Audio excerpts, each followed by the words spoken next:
I'm delighted to be here with you guys today, and I have some exciting things to share with you.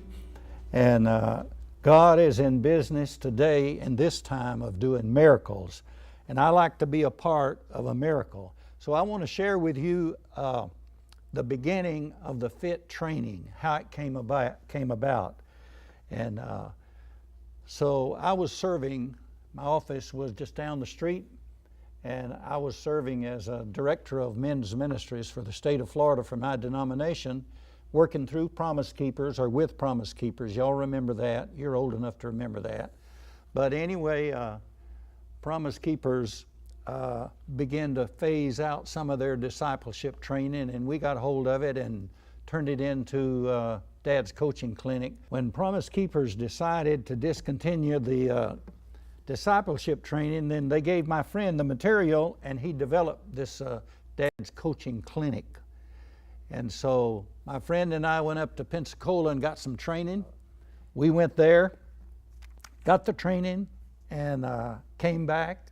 We were so excited about a direct ministry to men, especially with the problems we have in single parent families nowadays. And so he said, I'm going to call every pastor in the area and see if we can't put this training in their church.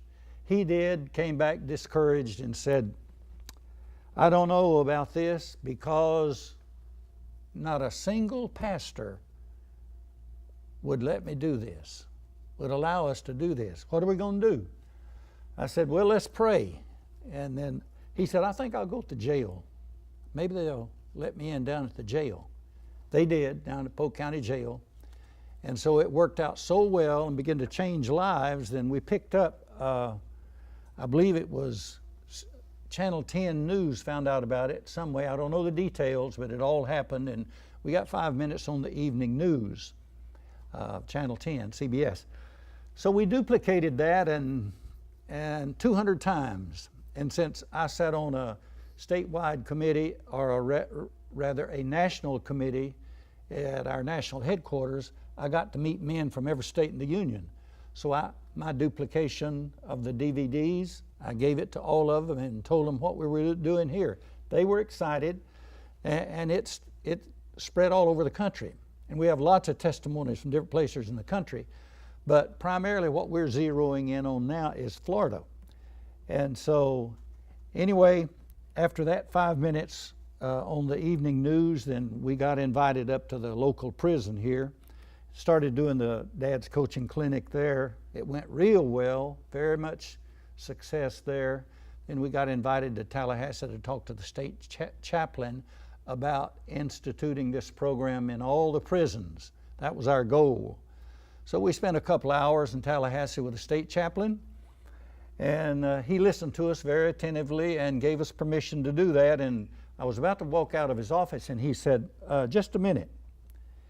He said, I need to tell you something. The legislature passed a law, I don't remember when it was, some time ago, that every prisoner has to go through 100 hours training in 6 different areas before they go back out on the street. And I said, well, I was aware of that a little bit, and there's a secular one out there. Well, he said, we're not getting very good results with those. Can you write one that'll work? I said, no. I spent 7 years in public school, teaching school, but I'm just not a curriculum writer. I don't know how to do it. But I will look for somebody to do it. And here's where the miracle begins to occur. And I didn't realize it at the time, but when I look back, I realize it. So I came back to my office and began to pray, and I said, Lord, this is your organization, this is your stuff, and you got to work it out. I'll do whatever you direct me to do. So I was looking at my schedule, and see, my organization was, I had departments all over the state, and I think I had 17 representatives in my department, and I was looking at them, and I realized one of them had resigned down in Bradenton. So I looked at my book, and I knew a pastor in Bradenton, so I picked up the phone and called him. I said, Don, I need a men's rep in your area. Can you help me? And I said, and oh, while you're thinking, I need to tell you what I've been doing, and because you need maybe you can help me. And so I told him my trip to Tallahassee. I said, the guy asked me to write a 100-hour curriculum covering these areas, and I can't do it. So please keep your eyes and ears open. Help me find somebody. He said, well, Ed, you may be lucky. He used the word luck, which I don't believe in. I think it's not luck. But nevertheless, he said, I just put a man on staff who retired as a curriculum writer for the past 30 years in Pennsylvania. I said, well, put him on the line. Let me talk to him. He said, okay. So Dr. Pratt came on the line. I said, this is what I need. Can you do it? Oh, yeah. I said, I've been doing that 30 years. I can do that. I said, why don't you come to my office in Lakeland and meet with my prison committee, and we'll put this thing together. He showed up right down the street at my office and said, I'm here. Where's the committee? I said, it's me and you.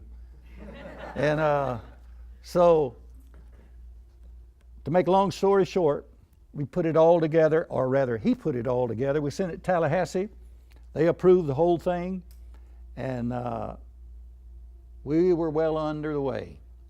And I think it was May 6th, 2006, when we had our first training down the street at our office. We trained about 25 people, and the only one left out of that 25 group is this one sitting here.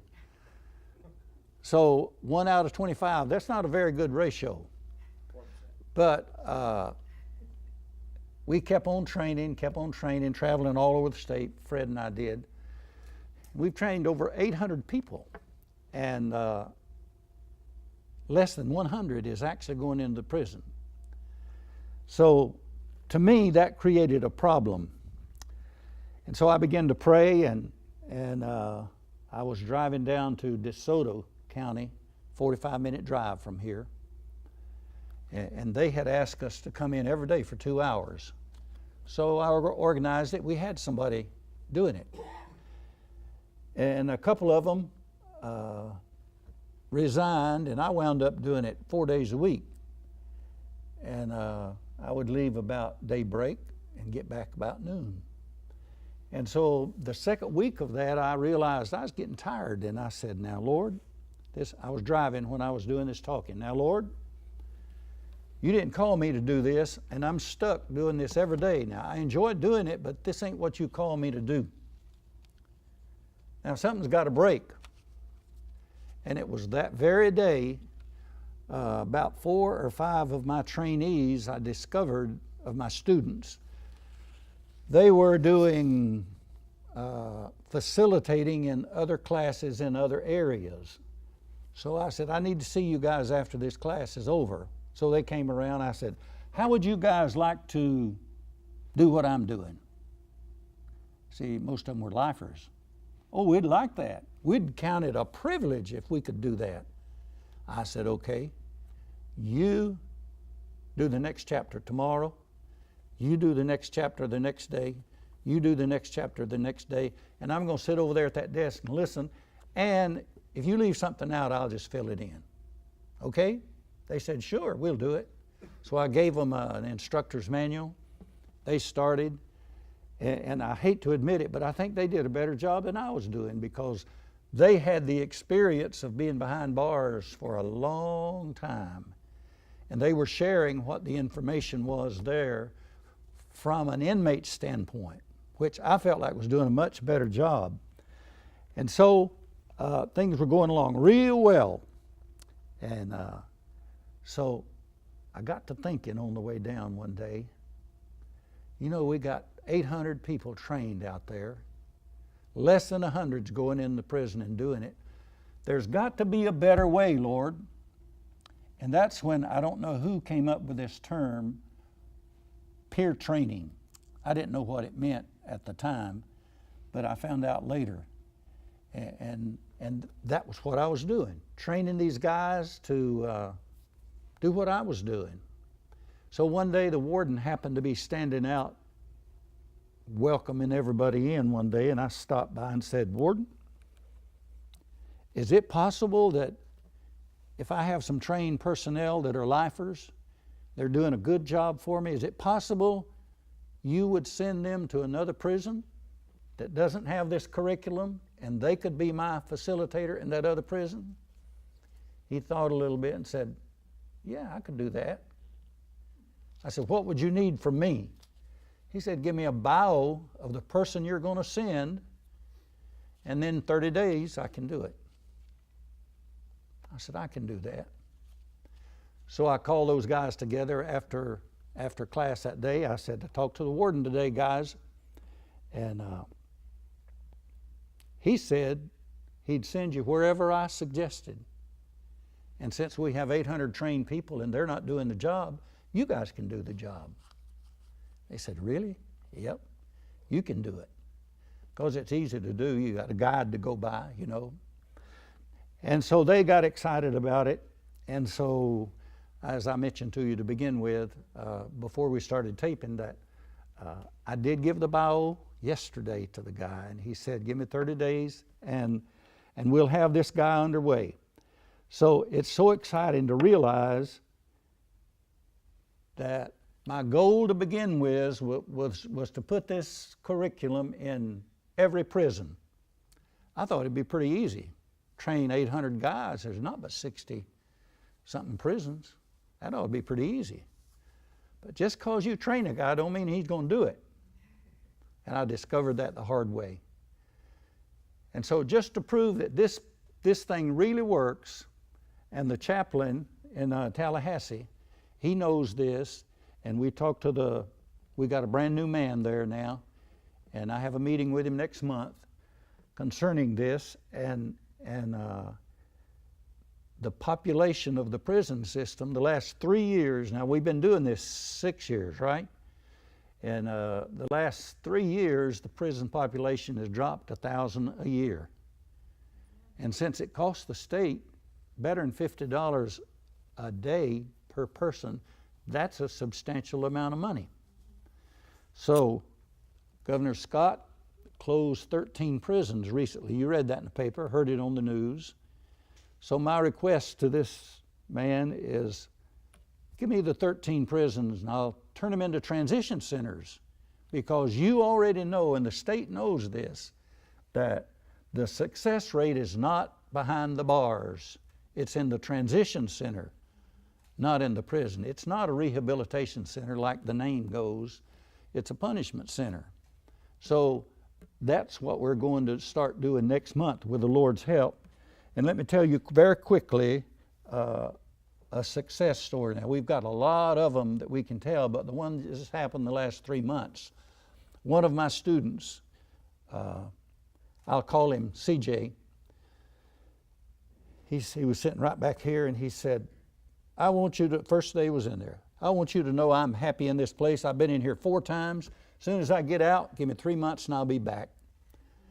He said, they feed me, clothe me. I don't have to do anything, just whatever they say. I got a bunk, food, nothing to worry about. I said, well, CJ, you hang around this class for this 100 hours. I believe your mind will change. Well, about a week or so before the 100 hours was over, he came in the class one morning and he had a black eye, bruises all over him and scratches all over him. I said, CJ, what happened? Well, he said, I resigned gang leadership last night. I said, you mean y'all got gangs in here? He said, well, sure, we got gangs in here. I was the leader of one of them. And since I got saved, turned my life over to Christ, I had to resign. So I finally did it last night, and they beat me up. Evidence. I said, well, Jesus was treated a little worse than that. You'll get over it. He said, yeah, I will. So we picked him up, Fred and I picked him up when he got out about 3 months ago, something like that, and delivered him to his home, which is not far from here. And so Fort Myers, yeah. And he said, he calls back in periodically and said, by the way, I contacted a local church there. the prison ministry director, I said, look, I got this man coming to your town. I've recommended your church, and he'll be there. So you disciple him or whatever you can do to keep him in church. Okay. So he started going to church. And then he called me up and said, you know, I got my old job back. I said, well, that's great. And he said, last week, the police department was out here checking on me. I said, well, why were they out there? He said, the officer said, would you like to speak to some juveniles that we're having trouble with? And of course, he's a very aggressive type person, real smart dude. Yeah, I'll do it. He did it about 3 times, and the next call I got from him, he said, man, I'm excited. That policeman paid me $50 to talk 90 minutes. First time I ever been paid to talk. I said, well, CJ, give God the credit and keep on doing it. You never know what will happen. So that's one success story. Fred's going to tell you another one. So come up and tell them the next one, Fred. We really, in 2009, we didn't know how effective it was really being, you know. But God is wonderful. He's awesome. He's sovereign. And he put Ed and I together back in '59 because he knew that after we got closer and started to be retired, that he could put us back together and he's going to send us to prison. If you'd have told us that 8 years ago, we'd have said, no, no, no. But anyhow, here's what happened. We was invited down to Dade Correctional. Now, Dade Correctional is at the end of Florida before you hop over to Key West, about 4.5 hours drive. So we were invited down for graduation. Well, we thought this will be good. So we went down to the graduation, and when we arrived at Dade Correctional, the warden, the assistant warden, the classification officer, and the chaplain, the 4 key people that run the prison. This is all over. And they met us, and you just don't even see wardens, I mean, normally. And the warden, out of his own mouth, this is not third party, this is what we heard, he said, you are changing the face of my prison. And we, what? That sounds good, I think. And he went on and spent 30 minutes with us and told us how every person that took the 100 hours, every person, he said, not one of them has caused any problem.